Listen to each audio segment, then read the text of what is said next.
संजीवनी की शादी विराज से हुई थी। ससुराल में संजीवनी की एक नंद थी जिसकी शादी हो चुकी थी। ससुर जी रिटायर हो चुके थे और अच्छी खासी पेंशन पाते थे। विराज एक सॉफ्टवेयर इंजीनियर था। पूरा पढ़ा लिखा परिवार था, कोई किसी पर आश्रित नहीं था। देखा जाए तो सब कुछ बहुत अच्छा था। संजीवनी बहुत खुश थी ऐसा ससुराल पाकर। शादी के एक हफ्ते बाद संजीवनी ने विराज से कहा, चलो ना आज मूवी देखने चलते हैं। विराज ने बोला, अच्छा ठीक है, मैं मम्मी पापा को बताकर आता हूँ। विराज जैसे ही अपने मम्मी पापा से बात करने जा रहा था कि उसकी मम्मी सुषमा जी ने कहा, आज तो मेरी कमर में बहुत जोर का दर्द हो रहा है बेटा, जरा संजीवनी से कह दे कि मेरी कमर में थोड़ी बाम लगा दे, मुझसे तो बिल्कुल खड़ा ही नहीं हुआ जा रहा। विराज ने देखा कि मम्मी की तबीयत खराब है। वह जाकर संजीवनी से बोला, आज फिल्म देखने नहीं जा सकते, मम्मी की कमर में बहुत दर्द है, जाकर जरा मम्मी की कमर में बाम लगा दो। संजीवनी ने जाकर सास की कमर में बाम लगा दिया और साथ ही गर्म पानी का थैला दे दिया सिकाई के लिए। 3-4 दिन बाद संजीवनी की छोटी बहन आसिमा का जन्मदिन था और संजीवनी और विराज को वहाँ जाना था। कोई पार्टी नहीं थी। आसिमा ने अपनी तरफ से दीदी और जीजा जी को एक रेस्टोरेंट में ट्रीट दी थी। विराज ने सोचा कि चलो मम्मी पापा को बता देते हैं कि आसिमा ने हमें ट्रीट दी है, हम लोग बस 1-2 घंटे में वापस आ जाएंगे।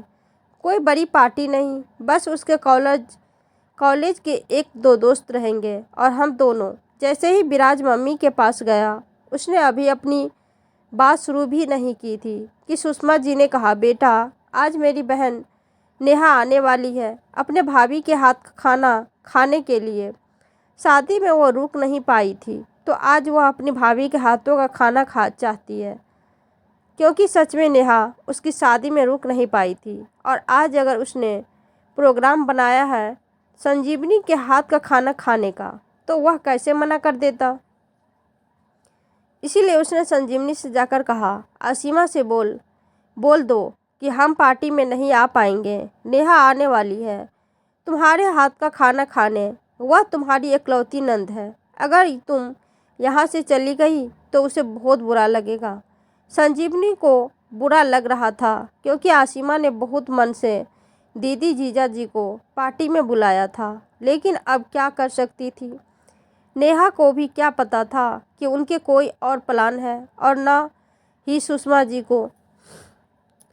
संजीवनी ने फ़ोन करके आसिमा को सारी बातें बता दी और कहा, क्या करे बाय चांस ऐसा हो गया, अब फिर कभी मिलना होगा। खैर नेहा आई, भाई भाभी और नंद ने काफ़ी मस्ती की, सब कुछ अच्छा चल रहा था।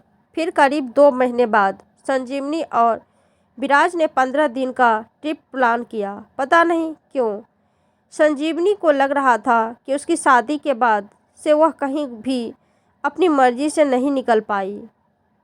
वह जाती तो है लेकिन जब तब सुषमा जी से उसे अपनी तरफ से भेजती है। इसलिए उसने विराज से कहा, इस बार किसी को कुछ मत बताना, हम सीधा निकलने के वक्त ही बताएंगे कि हम बाहर जा रहे हैं। पता नहीं क्यों पिछले दोनों बार हमारा जाना ही कैंसिल हो गया। इस बार मैं कोई रिस्क नहीं लेना चाहती, मैं सारी पैकिंग कर लूँगी और हम सीधा मम्मी पापा को बताते हुए निकल जाएंगे। विराज को भी लग रहा था कि संजीवनी की कोई ख्वाहिश पूरी नहीं हो पा रही है। उसने भी कहा, हाँ इस बार तुम चिंता मत करो, हम ट्रिप पर ज़रूर जाएंगे। अब उनके ट्रिप पर जाने में करीब 5 दिन बचे थे कि अचानक सुषमा जी की बीपी बहुत लो हो गया और शुगर हाई, उन्हें अस्पताल में एडमिट कराना पड़ा। अब ऐसी स्थिति में संजीवनी और विराज कैसे ट्रिप पर जाते, और यह सब जानबूझकर भी नहीं किया गया था क्योंकि किसी को ट्रिप के बारे में कुछ पता ही नहीं था। लेकिन फिर भी संजीवनी को ऐसा लगता था कि वह कुछ भी प्लान बनाती है, किसी न किसी वजह से उसका वो प्लान फेल हो जाता है। उसे लगता था कि शायद विराज अपनी मम्मी से सारी बातें शेयर कर लेता होगा और फिर सुषमा जी को पसंद नहीं आता कि संजीवनी अपनी मर्जी से कोई डिसीजन ले, इसलिए वे कोई न कोई रुकावट डाल देती है। इसी बात पर संजीवनी और विराज के बीच कभी कभी लड़ाई हो जाती थी। विराज कहता, ऐसी कोई बात नहीं है, मेरी मम्मी ऐसा कुछ नहीं करती, यह सब बस बाय चांस हो जाता है। हर बार हम मम्मी को ब्लास्ट में बताते हैं, लेकिन तब तक पहले से ही कुछ हो जाता है। इन्हीं बातों को लेकर झगड़े हो रहे थे, लेकिन इसका कोई मतलब नहीं था, क्योंकि सच्चाई यही थी कि उनका ट्रिप भी कैंसिल हो चुका था। संजीवनी की शादी को अब करीब 6 महीने होने को आए थे, लेकिन वो अपने दिल की एक भी ख्वाहिशें पूरी नहीं कर पाई थी। एक दिन विराज के ऑफिस में किसी कलीग का बर्थडे था और उसने विराज और संजीवनी को इनवाइट किया था। विराज ने फ़ोन करके कहा, तुम तैयार रहना, शाम को हमें बर्थडे पार्टी में जाना है, मैं तुम्हें पिक करूँगा और सीधा निकल जाएंगे, टाइम नहीं लगेगा। संजीवनी ने सोच लिया था कि वह जब से शादी करके आई है इस घर में कैद है। आज तो हर हाल में वह पार्टी में जाएगी और इस बार कोई गड़बड़ नहीं होने दूंगा।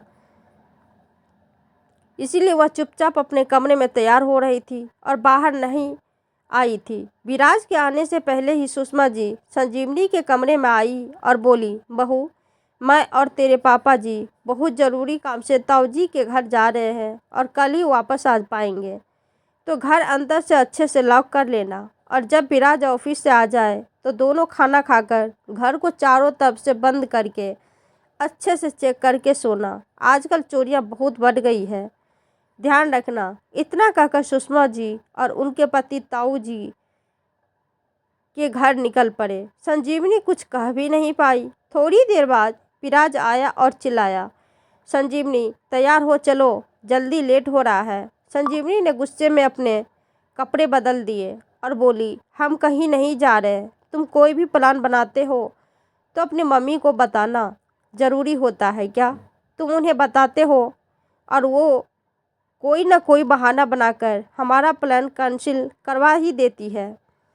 विराज बोला, पागल हो गई हो क्या? मैंने उन्हें क्यों बताऊंगा? मैंने तो सिर्फ तुम्हें फ़ोन किया था और हम क्यों नहीं जा सकते? संजीवनी ने कहा, बकवास मत करो, तुमने पक्का बताया होगा। तभी तो उन्होंने तुरंत ही ताऊजी के घर जाने का प्लान बना लिया। सुबह से उनका कोई प्लान नहीं था, लेकिन जैसे ही तुम्हारा फ़ोन आया और मैं तैयार हो रही थी, उसके पहले ही वो और पापा जी तैयार होकर निकल भी गए। उन्होंने तो मेरी बात भी नहीं सुनी कि हमें भी पार्टी में जाना है, बल्कि सीधा निकल गई, ये बोलकर कि घर का ध्यान रखना, चोरियां बहुत हो रही है। तो अब जब चोरियां इतनी हो रही तो घर छोड़कर ताला लगाकर जाना कैसे सेफ हो सकता है? विराज भी जानता था कि घर में ताला लगाकर जाना सेफ नहीं, क्योंकि उसके मम्मी पापा जा चुके थे, अब उनका जाना संभव नहीं था। संजीवनी गुस्से में जाकर सो गई और बोली, तुमसे कई बार मना किया है कि अपने कोई प्लान मम्मी से शेयर मत किया करो। पता नहीं उन्हें मुझसे क्या दिक्कत है, वह मुझे कहीं भी अपनी मर्जी से जाने नहीं देती। विराज ने भी गुस्से में कहा, तुम पूरी तरह से पागल हो चुकी हो। पहली बात तो मैंने मम्मी से कुछ नहीं बताया था, और दूसरी बात, मम्मी हमें क्यों नहीं कहीं जाने देगी? क्या वो तुम पर किसी तरह की रोक टोक करती है? बिल्कुल आराम से तुम मज़े में इस घर में रहती हो, उसके बाद भी मेरी मम्मी पर उल्टे सीधे इल्ज़ाम लगाती रहती हो। संजीवनी ने कहा, मुझे वह सब कुछ नहीं पता, लेकिन मुझे ये ज़रूर पता है कि मैं इस घर में रहती ज़रूर हूँ, लेकिन इस घर में एक एक पत्ता भी तुम्हारी मम्मी के हिसाब से ही डोलता है। मैं इस घर से बाहर तभी गई हूँ जब तुम्हारी मम्मी ने खुद हमें भेजा है, और मैंने जब भी कोई प्लान बनाया, चाहे वो घूमने का हो, किसी से मिलने का हो या फिर कुछ स्पेशल खाना बनाने का, हर बार मम्मी ने उसे किसी न किसी बहाने से कैंसिल करवाता है, वह भी इस तरीके से कि मैं कोई तर्क दे ही न न सकूं। और ये सच्चाई है कि उन्हें मेरी सारी बातें पहले से ही पता होती है, जबकि मैं तो उन्हें बताती नहीं। तो फिर बच्चा कौन? तुम ही जाकर हमारी सारी बातें अपनी मम्मी से शेयर करते होंगे। विराज ने कहा, पागलों जैसी बातें मत करो। मैं क्या इतना पागल हूँ कि एक एक बात जाकर मम्मी से शेयर करूँगा? और क्या मेरी मम्मी कोई पुरानी ज़माने की खड़ूस सास है जो तुम्हारे हर प्लान को ख़राब करेगी? क्या मम्मी ने आज तक तुम्हारे साथ बुरा बर्ताव किया है? फालतू की बकवास मत करो और अपने मन के वहम को निकालो। लेकिन संजीवनी के मन में यह बात पूरी तरह से भर चुकी थी कि उसकी सास ये सब कुछ जानबूझ कर करती है। उसने अब विराज के सामने सब कुछ अपने तरीके से लाने का फैसला किया, क्योंकि उसे पूरा यकीन था कि वह जो सोच रही है वही सच है। एक दिन उसने विराज को व्हाट्सएप पर मैसेज किया और बोला, आज मैं और तुम रात में बाहर खाना खाने जाएंगे और इस बारे में कोई बात नहीं होगी। मैंने मैसेज कर दिया, तुम बस तैयार रहना। और हाँ, कॉल पर कोई बात नहीं करना, नहीं दोबारा इस बारे में कोई डिस्कस होगा। शाम को जब विराज घर आया तो संजीवनी और विराज खाना खाने के लिए निकल पड़े। विराज ने कहा, देखो क्या आज मम्मी ने रोका? हम तो चुपचाप बाहर आ गए, मम्मी ने कुछ भी नहीं कहा। संजीवनी ने कहा, हाँ, क्योंकि हमने इस बारे में बात नहीं की, सिर्फ मैसेज से एक दूसरे तक अपनी बात पहुंचाई है। विराज ने पूछा, तुम कहना क्या चाहती हो? मम्मी कान लगाकर हमारी बातें सुनती है। संजीवनी बोली, यही तो नहीं समझ में आता कि जब हमारे कमरे का दरवाज़ा बंद होता है और हम जो भी बातें करते हैं वो सब मम्मी को कैसे पता चल जाता? और आज जब मम ने कोई बात नहीं की तो हमारा प्लान भी नहीं बिगड़ा। विराज ने कहा, तुम्हारा दिमाग फिर गया है, ऐसा कुछ नहीं है। संजीवनी बोली, ऐसा है और इसका यकीन मैं तुम्हें कल दिलवाऊंगी। अगले दिन संजीवनी ने विराज से अपने कमरे में कहा, मेरे मम्मी पापा बहुत दिन से खाने पर बुला रहे हैं, चलो ना आज हम शाम को मम्मी पापा के घर हो आते हैं। विराज ने कहा, अच्छा ठीक है, वैसे भी आज शनिवार है, मेरा ऑफ है, तो हम आज शाम को मम्मी पापा के घर चलते हैं और फिर आज वहीं रुक जाएंगे, कल वापस आ जाएंगे। संजीवनी ने फिर विराज को मैसेज किया, अब देखना तुम्हारी मम्मी हमें किसी भी हाल में मेरे मायके नहीं जाने देगी, और यह मैं तुम्हें मैसेज में बता रही हूँ, इसके बारे में कोई बात मत करना। अभी हम दोनों ही, मैं किसी न किसी ने भी मम्मी को नहीं बताया है कि हम मायके जाने वाले हैं, लेकिन अब तुम बाहर जाकर यह बात बोलो, देखना तुम्हारे कुछ बोलने से पहले ही वह कुछ ऐसा कह देगी कि हमें अपना प्लान कैंसिल करना ही पड़ेगा। विराज भी आज संजीवनी को गलत साबित करना चाहता था। वह बाहर गया अपनी मम्मी को यह बताने के लिए कि आज वह और संजीवनी उसके ससुराल जाने वाले हैं। लेकिन जैसे ही वह कुछ बोलने ही वाला था, सुषमा जी ने कहा, बेटा, नेहा के जेठानी की बेटी की शादी को करीब 1 महीना हो गया। बहुत दिनों से सोच रही थी कि उन्हें खाने पर बुलाऊं। नेहा ने कई बार कह दिया कि मम्मी एक बार उन्हें घर पर बुला लो। सोच रही हूँ कि आज शनिवार है, तू भी घर पर ही है, तो आज ही उन्हें बुला लेते हैं। संजीवनी ने कहा, दो अच्छा है, उन्हें फ़ोन कर देती हूँ। विराज अभी कुछ बोल ही भी नहीं पाया था कि मम्मी ने पहले ही अपना प्लान बता दिया ताकि वह आगे कुछ कह भी न सके। अब तो विराज को भी संजीवनी की बातें सही लगने लगी कि उनकी बातें मम्मी को पहले से ही पता चल जाती है और वो उसी हिसाब से अपना प्लान बना देती है। पर विराज को यह समझ में नहीं आ रहा था कि वो और संजीवनी अपने कमरे में इतनी धीमी आवाज़ में बातें करते हैं, फिर भी मम्मी को कैसे पता चल जाता? क्या वो हर वक्त कमरे के बाहर खड़ी रहती है? लेकिन मम्मी तो पूरा वक्त अपने कमरे में ही रहती, शुरू से उनकी आदत है कमरे में ही रहने की, बहुत कम बाहर निकलती है। फिर ऐसा कैसे हो सकता है कि उन्हें सारी बातें पहले से ही पता चल जाती है? या सिर्फ उनका वहम है? विराज सोच में पड़ गया, लेकिन एक जैसा वहम बार बार कैसे हो सकता है? जैसे ही वह कमरे में आया, संजीवनी बोली, क्यों, हो गई तसल्ली?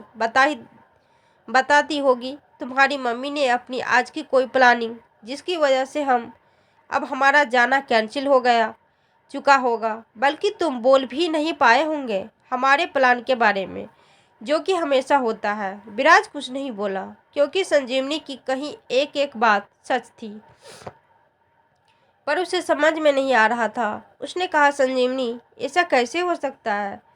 तुम खुद सोचो, मम्मी पूरा वक्त अपने कमरे में रहती है।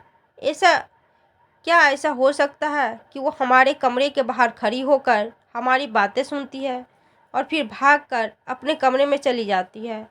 हमारा कमरा बंद रहता है और हम कोई चिल्लाकर तो बात नहीं करते, फिर उनके कानों तक हमारी बात कैसे पहुंच जाती है और फिर वो तुरंत अपने कमरे में कैसे चली जाती?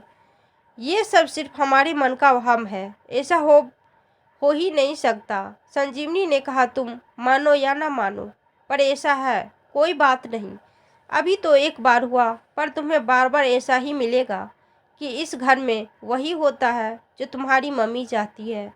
मैंने प्लान बनाया था अपने मम्मी पापा के घर जाने का, इसीलिए मैं नहीं जा पाई। ऐसा नहीं है कि मैं वहाँ नहीं जा पाऊंगी। देखना, कुछ दिनों बाद वही हमें वहाँ भेजेगी ताकि वो हमारी